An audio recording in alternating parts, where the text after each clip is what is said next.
नमस्कार दोस्तों, आज हम करने वाले हैं आपकी क्लास 7 का चैप्टर नंबर 8B। तो आइए उसको शुरू करते हैं। तो अब हमने पढ़ा था पिछले वीडियो में रेशियो। पिछला वीडियो नहीं देखा हो तो वो भी देख लेना। तो पिछले वीडियो में हमने देखा था रेशियो के बारे में। किसके बारे में देखा था? रेशियो के बारे में। लेकिन हमारे चैप्टर का नाम है रेशियो एंड प्रपोर्शन, ठीक है। तो अब प्रपोर्शन क्या होता है? हमसे पूछा गया है कि ये नंबर प्रपोर्शन में है क्या। तो सबसे पहले जान लेते हैं प्रपोर्शन में क्या, यानी 30/40 बराबर है 45/60 है। ये हम इसमें काट के चेक करते हैं, बट हमको इसमें डिफरेंट मेथड से करना है, ठीक है। यहाँ पे हम जैसे लिख देते हैं, इनको रेशियो में है ये, ठीक है। फिर यहाँ बीच में आता है प्रोपोर्शन के लिए ये वाला सिंबल 4 डॉट, ठीक है, ऐसे। अब देखो, हमें इसमें होता है दो चीज़ें अपने पास, product of extreme, product of mean. Product of extreme क्या होता है? जो बाहर के लोग हैं, ये और ये दोनों बाहर हैं, है ना। फिर इनके अंदर अलग है 40 और 45। अब ये है मीन, यानी अंदर के लोग। जैसे मीन समझो अंदर के लोग, एक्सट्रीम यानी बाहर के लोग। बाहर के कैसे? मतलब जो जिनके आगे कोई नंबर नहीं हो वो बाहर के, जिनके आगे पीछे नंबर हो वो मीन, अंदर के, ठीक। अब देखो, आपका आंसर होना चाहिए product of mean equals to product of extreme. अब प्रोडक्ट कैसे निकालिए? 60 × 30 करो, इन दोनों के इंटू करो, इन दोनों के 0 ले लेते हैं, 6 3 18, तो आ गया 1800 आंसर, ठीक है। अब नेक्स्ट देखो, 45 × 40, कैसे भी इंटू करो, इधर करो, फर्क नहीं पड़ रहा, ठीक है। बस पहले लाइन में लिखना product of extreme equals to product of mean. फिर इसको किया, ये 0 उतार लिया, 20 16 18, ये भी 1800 आ गया। तो product of extreme equals to product of mean, ठीक है। और अगर मान लो ये 1700 आ जाता, चलो मान लो, इमेजिन जस्ट दैट ये 1700 आ जाता, तो बस यहाँ पे एक सिंबल लगाना और एक लाइन लिख देनी है, that product of extreme is not equal to product of mean, so they are not in proportion, ठीक है। तो इसी के साथ हमारा ये वाला क्वेश्चन खत्म होता है। बढ़ते हैं नेक्स्ट क्वेश्चन की तरफ। तो दोस्तों अब हम करने जा रहे हैं क्वेश्चन नंबर 3। तो आइए शुरू करते हैं। तो अब देखो, अपने पास है 2:9, ठीक है। उसमें क्या करना है? अब यहाँ अपने पास x आ गया है, पहले अपने पास नंबर है, अब x आ गया, ठीक है। अब हम क्या करेंगे? देखो, सबसे पहले हमें प्रोडक्ट ऑफ मीन इंटू वो करना है, तो अब हम डायरेक्ट लेंगे 9 × x इक्वल टू 27 × 2, ठीक है, ऐसा ले लेंगे। अब देखो, x को यहाँ आपने पढ़े रहने दो, 27 × 2/9, 9 3 27, x इक्वल 6 आंसर। इसी के साथ बढ़ते हैं नेक्स्ट क्वेश्चन की तरफ। अब दोस्तों अब हम करने जा रहे हैं क्वेश्चन नंबर 7, जो कि नॉर्मल ऐसे स्पेशल तो नहीं है, लेकिन एक थोड़ा सा ज़रूरी क्वेश्चन है। दैट अगर हम जैसे अपने पास 36 54 और x है, एक क्वेश्चन इससे पहले भी था जिसमें 3 डिजिट्स थे अपने पास, वो मैंने लिखा नहीं है, इसमें 3 डिजिट थे, x नहीं लिखा था। उसमें आपको खुद x लिखना है और फिर आंसर आ जाएगा। तो वो x से कैसे करना है वो तो मैंने आपको बता ही दिया। तो इसलिए are in continued proportion, proportion तो आपको समझ में आ गया। कंटिन्यूड प्रपोर्शन देखो आप, ठीक है, कंटिन्यूड प्रपोर्शन में है कि नहीं, और उससे मतलब कंटिन्यूड प्रपोर्शन से हमें वैल्यू निकालनी, मतलब आपके पास कंटिन्यूड प्रपोर्शन है, उससे आपको x की वैल्यू निकालनी। सिंपल ही बात है, मीन आपका है ना सेम है। अब आप इसे क्वेश्चन में लिखोगे 36:54 प्रपोर्शन 54, ऐसे, समझे? बढ़िया। अब 36 × x कर दो फटाफट से, इक्वल 54 × 54, ठीक है। अब x को इधर रहने दो, 54 × 54 है, उसके नीचे 36 ले लो, 9 की डबल से काट देते हैं, 4 6 2 कर देते हैं, इसको 3 कर देते हैं, हाँ, ये बचा ऐसे कर देंगे हम 27 इंटू 3 कितना होता है 81 आता है। तो x इक्वल 81। तो इसी के साथ बढ़ते हैं नेक्स्ट क्वेश्चन की तरफ। और अब आप समझ गए होंगे कंटिन्यूस प्रोपोर्शन क्या होता है, तो इससे रिलेटेड दूसरे क्वेश्चन आप कर सकते हो। बढ़ते हैं नेक्स्ट क्वेश्चन की तरफ। तो दोस्तों अब हम करने जा रहे हैं क्वेश्चन नंबर 10, जो कि है बहुत इंपॉर्टेंट क्वेश्चन। तो ध्यान से समझना, क्योंकि आगे का कुछ क्वेश्चन भी सही होंगे रिलेटेड, तो थोड़ा कन्फ्यूज़न हो सकता है, लेकिन ये बहुत इंपॉर्टेंट क्वेश्चन है आपके लिए, क्योंकि इसमें एक नया मेथड यूज़ करना पड़ेगा। Third proportion of 7 and x is 28, find the value of x।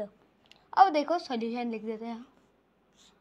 अब देखो आपको लिखना है 7 ratio x proportion x ratio 28।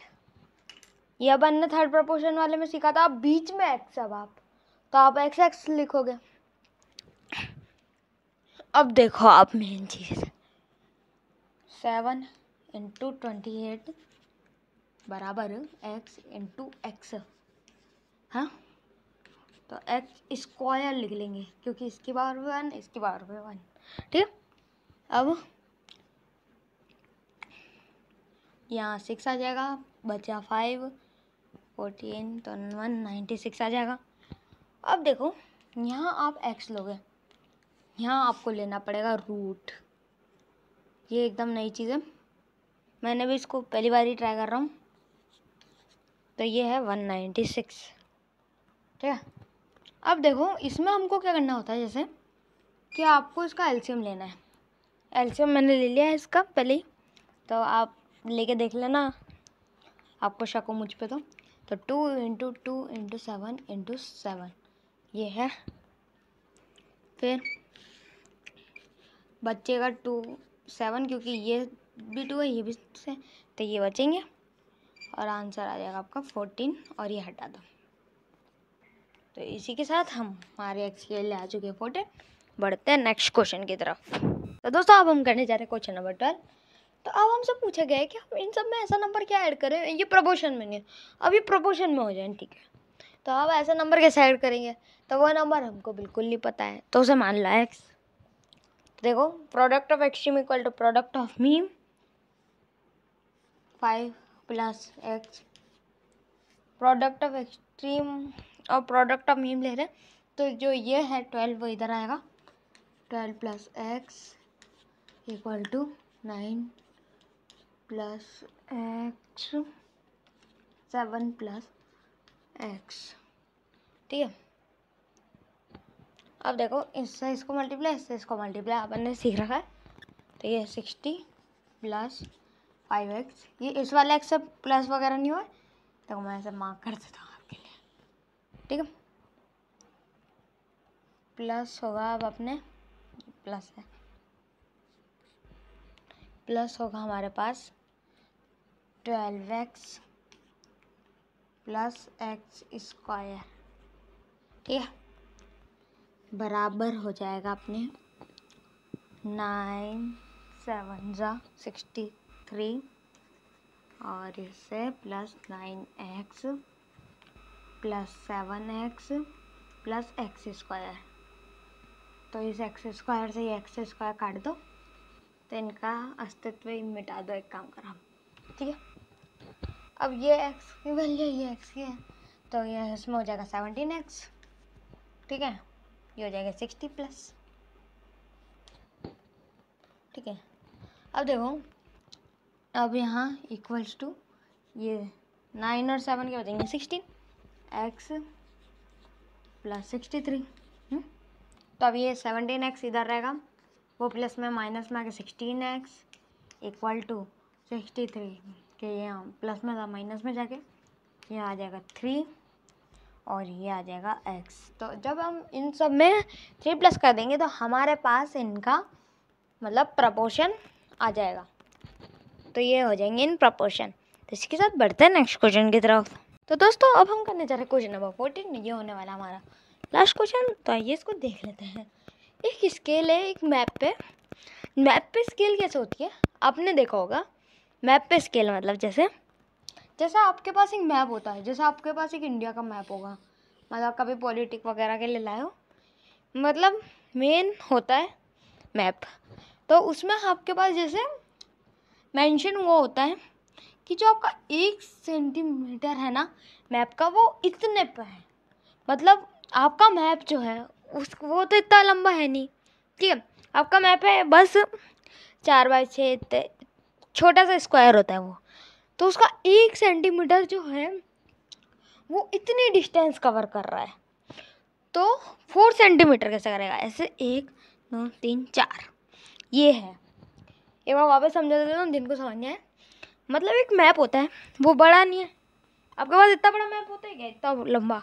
मतलब कोई खरीदे तो है, लेकिन आपके पास किलोमीटर जितना मैप होता है नहीं होता ना। तो उस पर एक छोटी स्केल जैसे आपको मेज़र की जाती है साइड में कि आपका जो 1 सेंटीमीटर वो इतने के इक्वल है, ठीक है। तो ऐसे 4 आपके पास कितने होंगे, आपको ये फाइंड करना है। और हमेशा हमें क्वेश्चन को ढंग से पढ़ना चाहिए। वहाँ मेंशन क्या हुआ है? सेंटीमीटर, ठीक है, सेंटीमीटर मेंशन किया हुआ है। तो सबसे पहले हम उनको किलोमीटर में कन्वर्ट करेंगे। ये 50 लाख, हाँ 50 लाख है। 6 0 1 2 3 4 5 6 अपॉन, अब लोग सोचेंगे किलोमीटर में कन्वर्ट करना है, अपन 1000 कर दो। तो सबसे पहले हमको दिमाग ये लगाना है कि सेंटीमीटर है, मीटर नहीं है। सेंटीमीटर को पहले मीटर में कन्वर्ट किया जाता है, फिर मीटर को किलोमीटर में किया जाता है। और डायरेक्ट करना हो तो पहले तो आप उनके 3 0 लोग किलोमीटर्स के, ठीक है। अब आपके पास बचा मीटर। मीटर में कितने, मतलब कन्वर्ट करने के लिए कितने चाहिए? 2 0 और ऐड कर दो, बस ये हो गया आपके पास 5। अब आपके पास बचा 50 किलोमीटर, ठीक है। अब आपको इससे 4 सेट चाहिए। 50 इंटू 4, 5 4 30, 0 200। तो 200 किलोमीटर आपकी डिस्टेंस हो जाएगी 4 सेंटीमीटर पे। इसके साथ हमारा ये एक्सरसाइज कंप्लीट होता है। हम मिलते हैं आपसे नेक्स्ट चैप्टर में, तब तक के लिए बाय।